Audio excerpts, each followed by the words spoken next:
Have you ever had a double or a look-alike? In the era of social media, having someone that looks like you could just be a fun coincidence, but lore would have us believe otherwise. In the mythology of these twin strangers, tragedy could befall you if someone sees your double. Worse yet, seeing your own would mark your certain impending death. While the threat of being replaced by such an entity appears to be nothing more than a movie trope, should we all still fear the horrible possibilities of doppelgangers?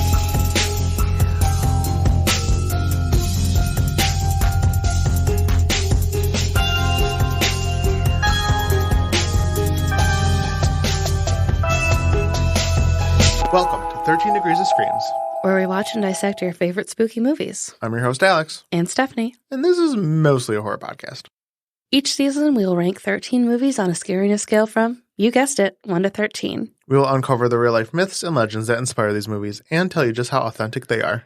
This week, we do not take the lift in Another Me.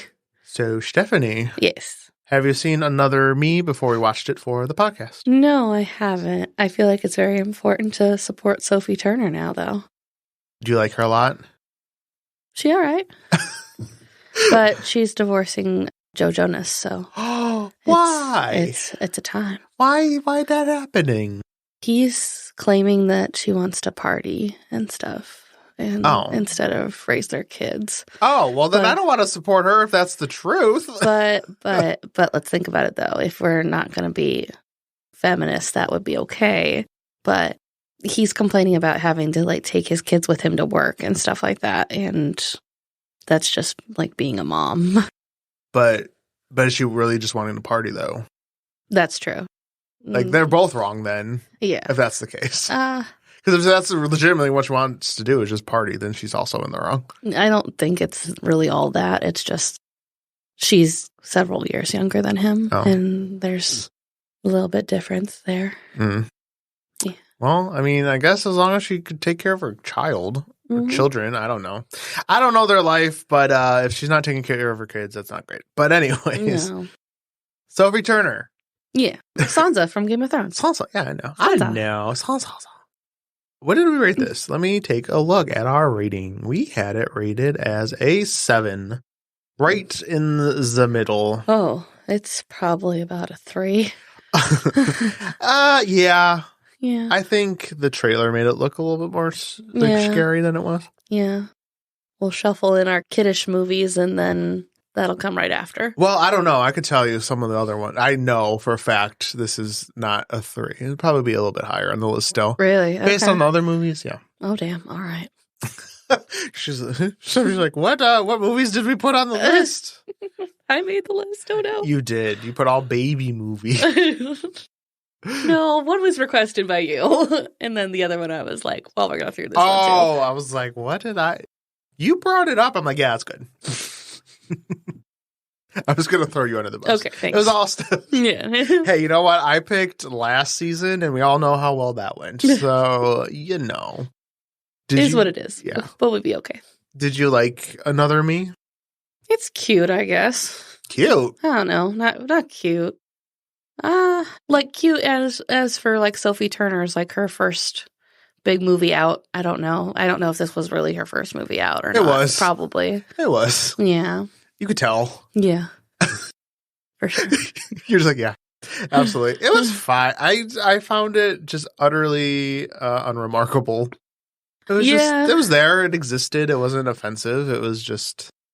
It kind of reminded me of like a Nick at Night movie or something like that. Like you'd see it as a kid, like the TV shows and stuff that would come on like after 10 on Nickelodeon. Oh, okay. And stuff. Yeah, it was more like drama-ish. Mm-hmm. Yeah, like sad times. Yeah, she was very sad. She was of sad times. Very moody. Yes, and like the purposely smearing the eyeliner. And then taking a picture of herself. I was like, you've done 3 others, honey. Like, I think we got the point. Yeah, she's like, no, you don't understand me. It was fine. It was okay. Yes. I didn't hate it. There was one part, though, we'll talk about when we get there, that I just laughed so hard. Yeah. Not at the scene itself, but the implications of the scene, yes. Okay, I have questions, because I had one moment where I laughed, too, because it just reminded me of something. Oh, no, it's probably something different. Okay. Although there was another scene that did make me sad. There was one image that it did get me a little choked up. Oh, yeah. That we might talk about. I don't know. Okay. But in any case, I'll tell you about those 2 moments. Those stood out to me because the rest of the movie was just like, I forget. Something happened. Garbage. Not garbage. Just no, it wasn't awful. Just it was there. It was just like your low budget British movie, you know? Mm-hmm. I will say the Britishness of it all made me a little bit more I think they're interested. Scottish, actually. Oh, shit. Whichever. We have no idea who we're talking about. European people. Yeah. Sorry if you're European. It's hard to differentiate, to be honest. Fucking Americans. Yeah. Uncultured. I think Scottish. I don't know. Sounded Scottish. It's not American. Yeah, definitely. So, there's America and then not America, which is how, a lot of people just see the world. So we'll just go with that. We're the worst. Non-American movie. Not American movie. Are you ready to hear some background? Yes. So Another Me is a 2013 psychological thriller drama film directed by Isabel Coix and starring Sophie Turner in her debut film. It's based on the 2003 novel of the same name by Catherine McPhail. The film had its world premiere at the Rome Film Festival on the 15th of November in 2013.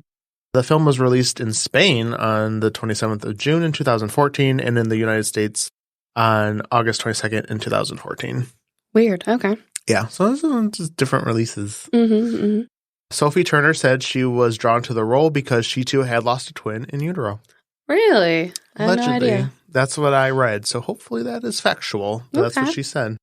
Isabel Coix revealed in an interview that Jonathan Rhys Meyers was extremely difficult to work with. I didn't find a lot of information on this, guys. So this is just a little fun fact. He was the drama teacher, I believe. Oh, okay. But I guess he was like absolutely awful to work with. Really? Yeah, she stated that he was the one person she would never work with again. They had difficulty communicating and that she ran out of patience for him as he made work unpleasant for everyone on set. Damn. So, a little fun fact, because again... It's bad enough when they, report it, too. Sometimes they're just yeah, they were awful, but then it's, years later, and it's just, that's it. But for them to go into detail, no, he sucked. Yeah, no, so any filmmakers out there, don't cast Jonathan Rhys. And then it has a 15% score on Rotten Tomatoes. There really wasn't much else... They had nothing to say about it. Not really. I actually looked at Rotten Tomatoes because I was I can't find nothing. And really? It's 15%. Okay. So not great rating wise. Well, damn. All right. Yeah. Sorry, Sophie. This wasn't that important. No, she hasn't had a lot of good turnouts with movies, it seems. What else is she in? She's in X-Men. Was that not good? I heard no, it wasn't good. Oh, I didn't see it. Is she Jean Grey? In that? You don't know. Okay. Never mind. If anyone knows X-Men things. You don't know X-Men things? Not really, no. Girl. You don't like superhero stuff that much, though, do you? Not a ton. I've gotten into Marvel since Charlie and I have been together, but... X-Men is Marvel-ish, because contract stuff. But anyway, that's why I haven't seen an X-Men movie, because they were owned by, someone else. Oh, okay. Which is why I haven't seen, a new X-Men thing. Okay. Would you like to hear about the plot? Yes. So Faye lives an idealistic life until while on vacation, her father is diagnosed with multiple sclerosis. When she returns to school, she is cast as Lady Macbeth in the school's production of Macbeth alongside a boy she likes, her neighbor Drew. Do we know how old Drew was in this movie? I think they're both 17. IRL? Oh, I don't know about IRL. He thought he seemed too old. I'm hoping he was older because, Drew. I thought he was attractive. That's all I want to say. Oh, really? A little bit. Look him up. Oh, I did. Hold on. Hold, please. Hopefully he's of age because otherwise this is awkward. Well, he's of age now. It was in 2013. I don't know how you feel about abs, but... Oh, my. All right. Right? Yeah, I gotcha. You got... Oh, it's moving. It's a GIF. It is a GIF. I was not expecting that. But anyway, sorry. Drew, I was like, I like this movie. Drew a hottie, okay. A little bit. During the first rehearsal, Faye is nervous and keeps forgetting her lines. Her teacher, John, advises her to look at Roman Polanski's 1971 version of Macbeth for inspiration. Faye goes to the school library to pick up a copy, and while there is terrified as lights begin to flicker on and off. So scary. Lights are flickering. She overreacts to a lot of things. Yeah. She hears the sound of someone chasing her. Shortly after she runs off, she is found by a group of her friends who have seen and heard nothing. I don't remember this at all happening. She was chased through the hallway, or at least she thought she was, but literally it just seemed like... Oh, that's right. Yeah, there's nothing. Literally, she walks into a room, the lights flicker, and all of a sudden she just runs out screaming. It's just I don't know, honey. Could you imagine I know I did say last episode, if the power goes out, I'm just going to lay down and die. However, the power didn't go out. It just flickered. Yes, exactly. And she's like, I must be being killed. That must be what's happening. Right. Faye begins to see a girl who looks similar to her passing by the street. When her mother goes out telling the family she is going out with friends, Faye sees her getting into a car and kissing a man who is not her father, while a girl who looks like Faye approaches the car. This mother bitch is so stupid. She is. If you're going to cheat, why would you get in the car and then the car's right there? In the parking lot of their apartment, and Faye and her dad are just watching out the window, her making out with this man. She might as well have given them an invitation to watch because they don't drive real away. uncomfy. I was watching this. I'm like, I cannot believe my eyes. Yeah. She's literally doing this in front of her husband and her daughter. Yeah. It's it's right there. It's very brazen. And we're given the impression that her parents were very much in love before he got sick. Yeah. So it seems almost like she's mad at him to do it so brazenly like that. But yeah, she's resentful almost. Yeah. He's sick. He didn't want that. Right. You're just making it 100 times worse. Right. And I know you might have the mentality oh, he's going to die soon. But Faye even says to her one time when she confronts her, couldn't you have waited? I mean, that's a valid statement, as fucked up as that is to say. I mean, but really, though. Really? Couldn't you be a little patient? No, she's I need it. It just happened. He just got sick. Yeah. And he's already not looking so good.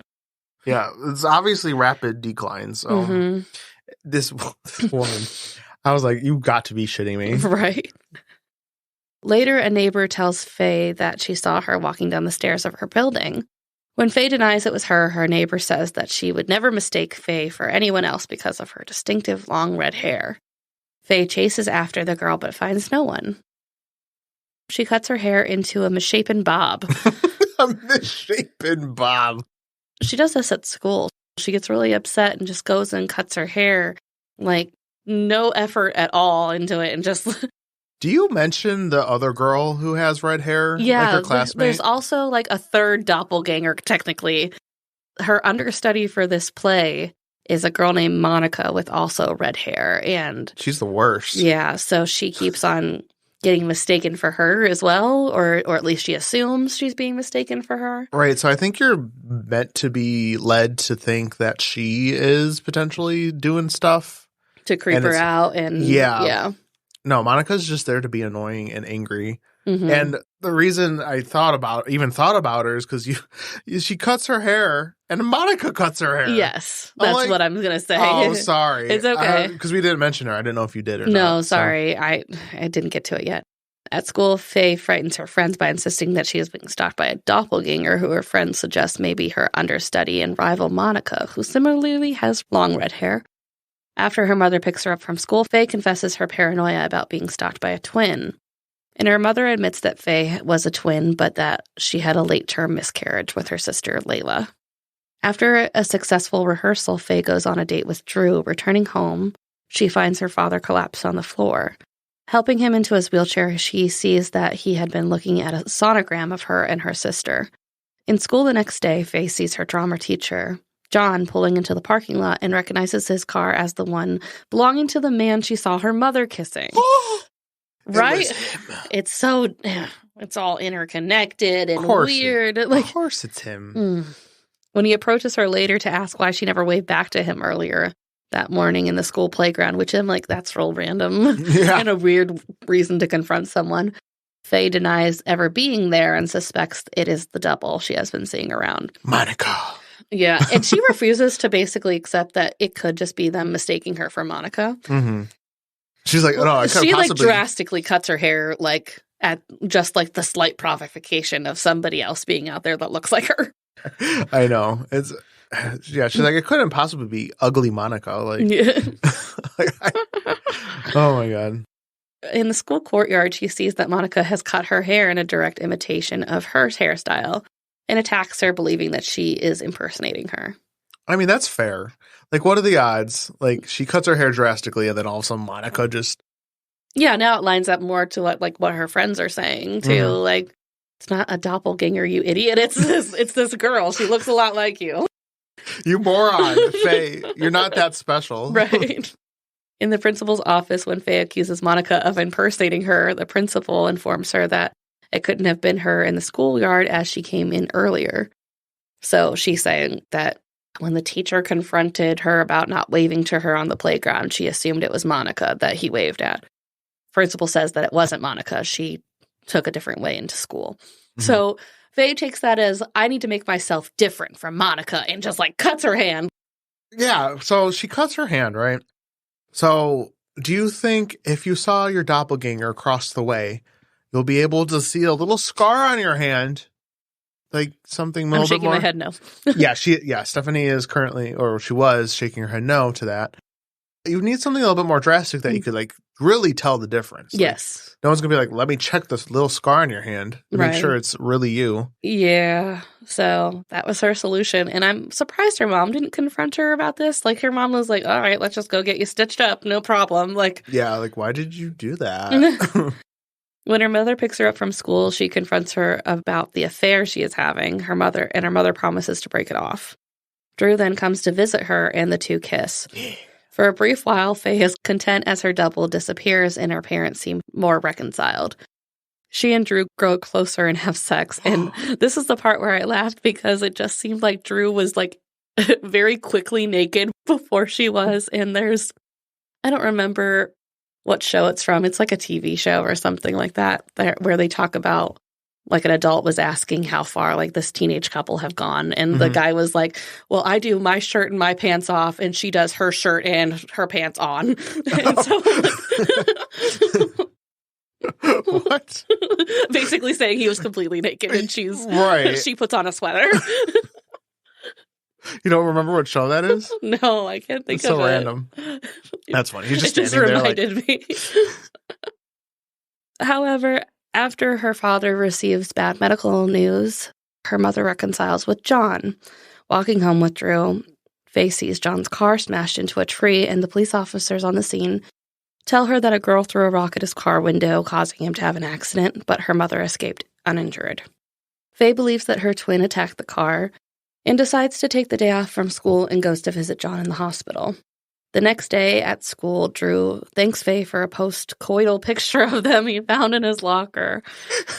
Because isn't it taken from someone else would have had to take this picture? Someone would have been on the ceiling looking down at them because it was just them laying in bed together. He's like, thanks for taking this picture. I don't know how you did it, but it's real hot. Okay. I love it. Thanks. Drew, questions?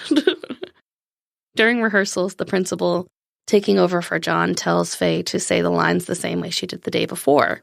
When Faye tells her she wasn't there, everyone tells her they saw her there. Yeah.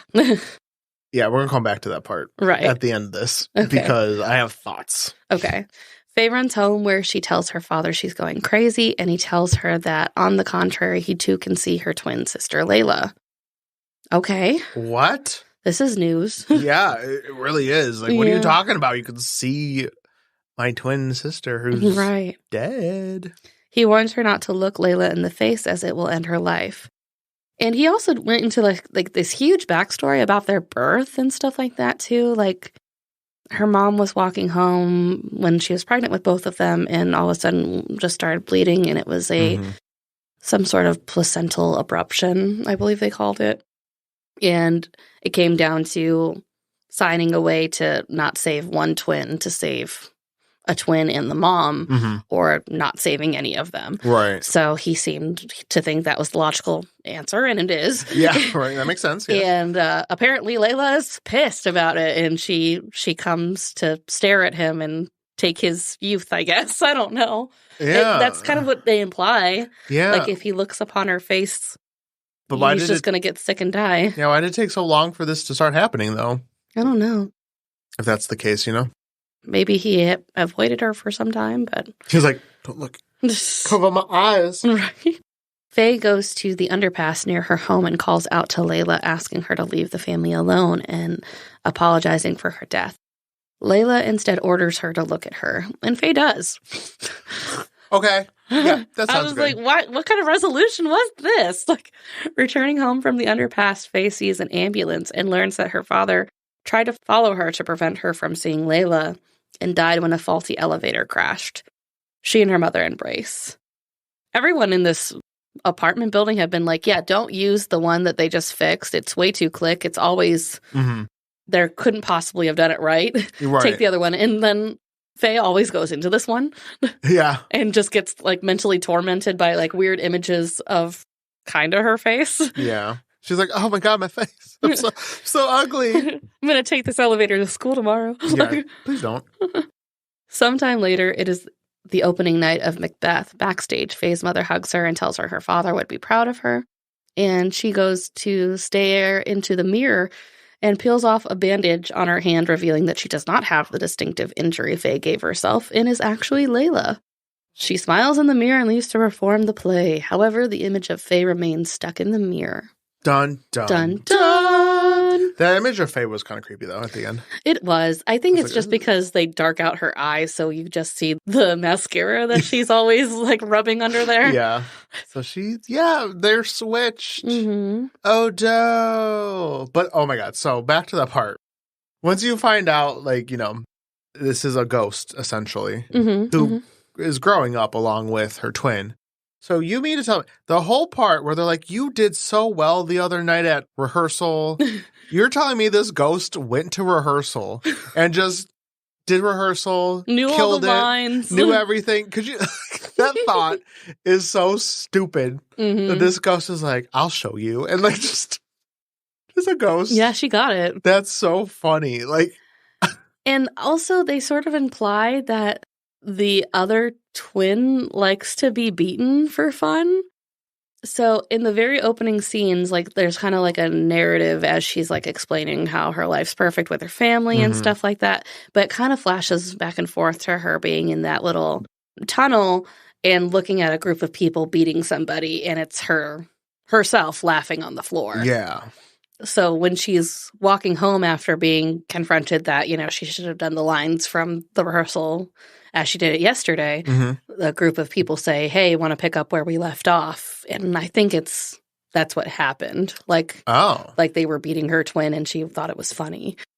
I mean, if she's a ghost, she probably didn't feel it. Maybe. I don't know. It's also... She's evil. Let's just go with that. Yeah, evil. But it's crazy to me to think that not once she ran into her double, but everyone else seems to see her everywhere. Yeah. You know what I'm saying?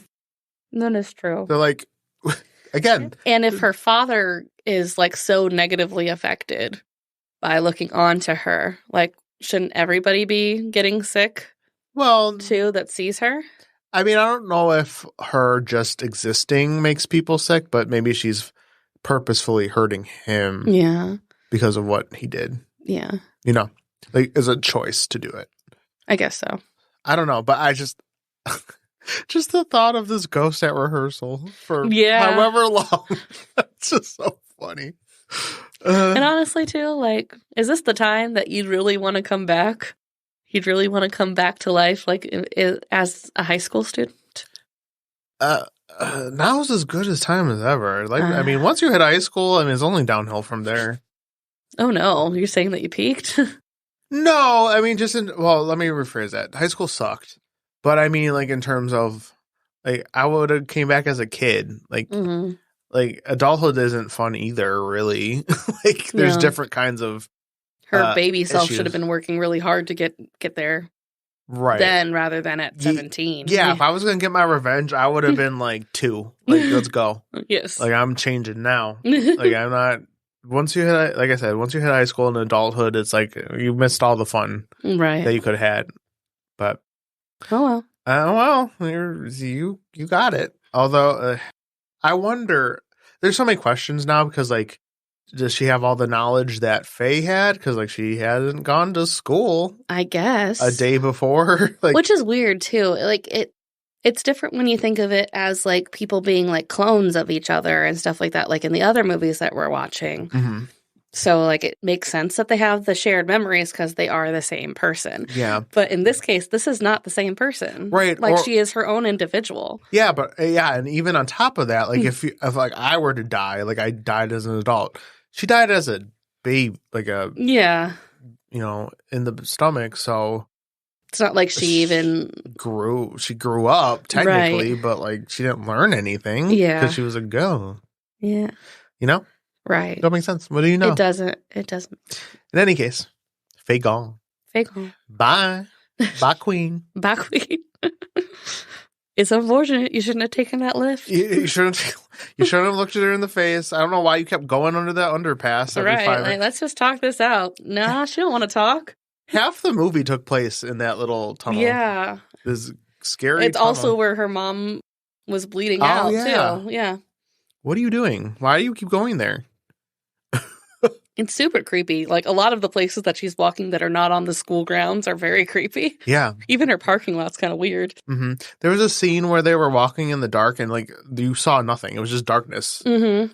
It reminded me of when we covered in Vampire Season, Let Me In. Yeah. It had a very similar vibe.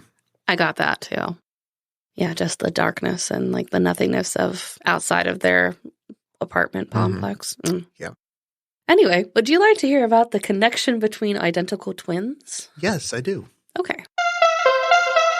Identical twins, also known as monozygotic twins, are siblings who develop from a single fertilized egg that splits into 2 embryos. They share the same genetic material and are nearly identical in terms of their DNA. This genetic similarity is what distinguishes identical twins from fraternal twins, who develop from 2 separate eggs fertilized by 2 different sperm cells. The splitting of the fertilized egg that leads to the formation of identical twins occurs early in the development process, typically within the first 2 weeks after conception. As a result, identical twins share the same genetic information and have a high degree of physical resemblance. I read it was like something like about 96% chance. Wow. Yeah. That's crazy. Mm-hmm. However, it is important to note that while identical twins have the same DNA, they may still have some differences in their physical appearance and other traits due to environmental factors and random variations in gene expression. Like a scar on your hand that you self-inflicted. I actually was kind of curious about this because one of my favorite Law & Order SVU episodes is about these twins, boy and a girl, and then they find out that the girl was actually born a boy and there was just like an accident at her birth. And they made her a girl. Oh. And at the end, to cover up a crime that is now a he, committed, he reverts back to his assigned gender. Okay. And since they both look the same and blood tests say that they are basically the same person because they are identical twins, they can't solve the case at the end. Oh, Lord. Yeah.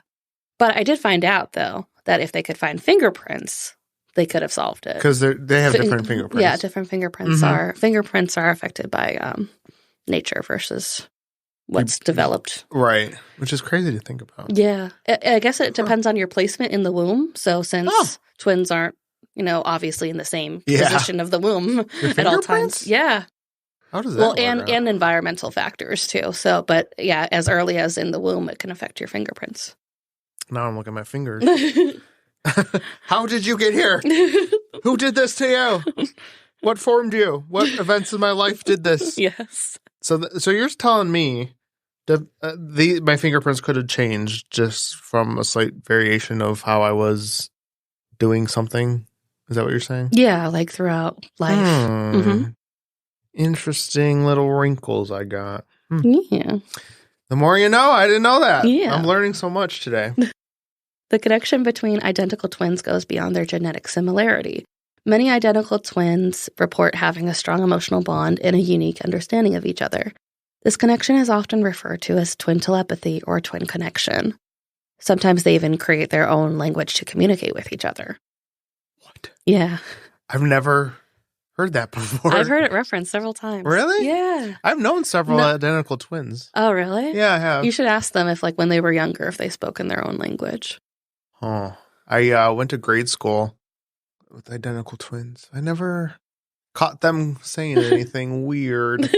You doing weird shit over here? What are you, Krista? One was Krista. Krista and Kathleen. Oh. Shout out to Krista and Kathleen. Yeah, interesting. You keeping secrets? What did you say about me? Just like clicking to each other. Right. While the scientific evidence for such phenomena is limited, anecdotal accounts of twins experiencing similar thoughts, feelings, dreams, and behaviors have been reported. It's commonly believed that this deep understanding of each other can allow a heightened sense of empathy and emotional awareness. An emotional awareness so much so that a twin can sense the other's death, although it is not supported by scientific research. Oh my God. I feel like well, how are you going to scientifically prove that? Like, right. Bitch, did you sense that? Yes or no? Yeah. I did. Okay, there we go.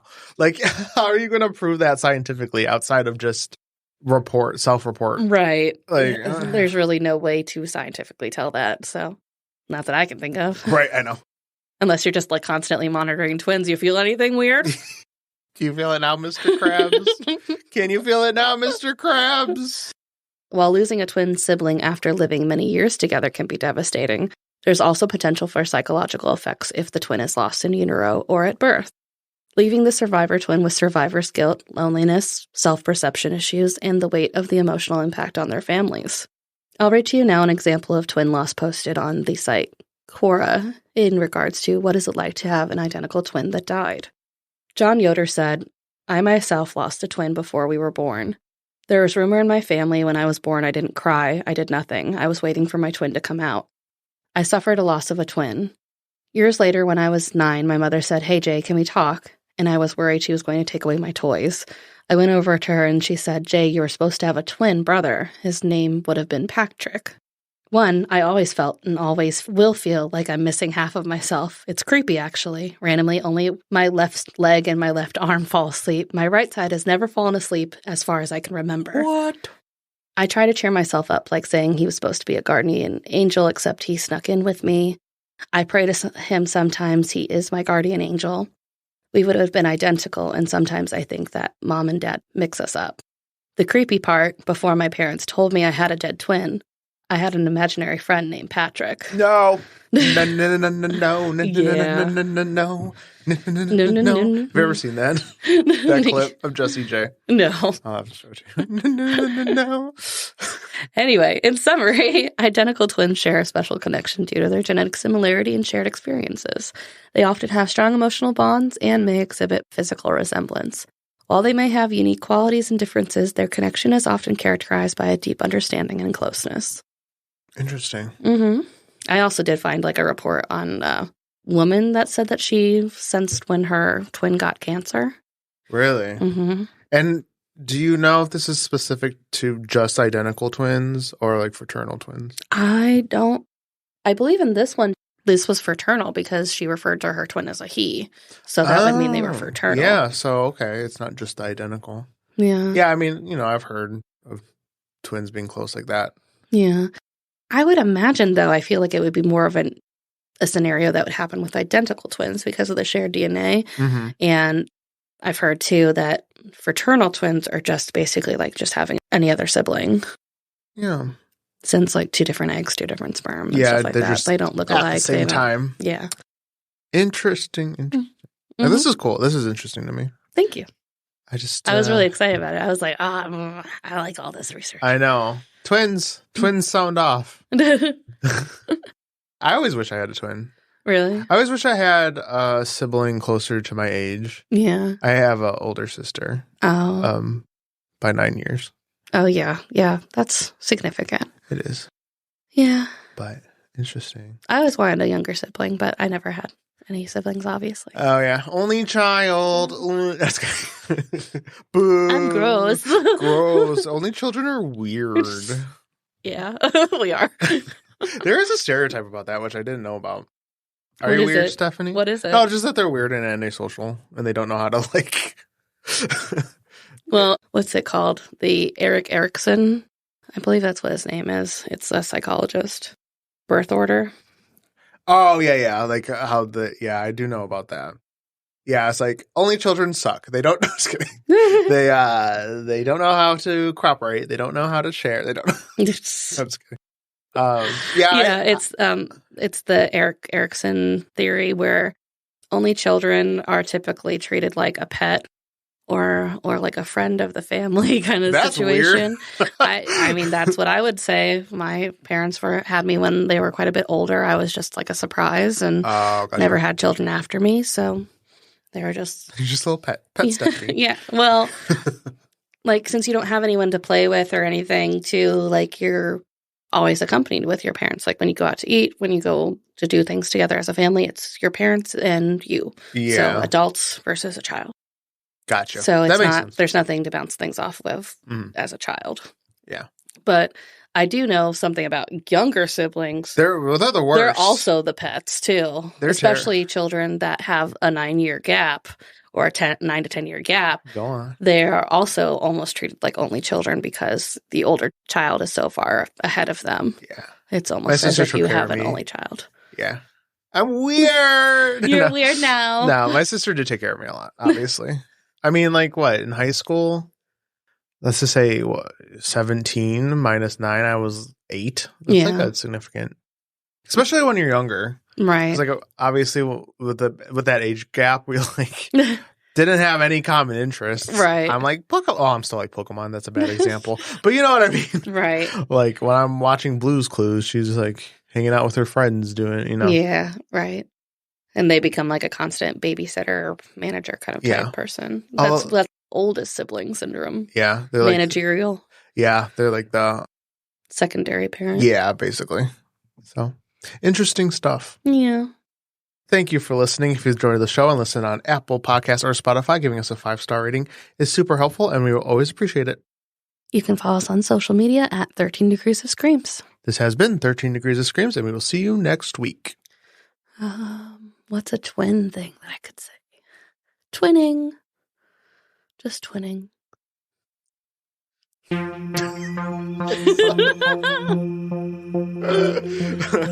I got nothing.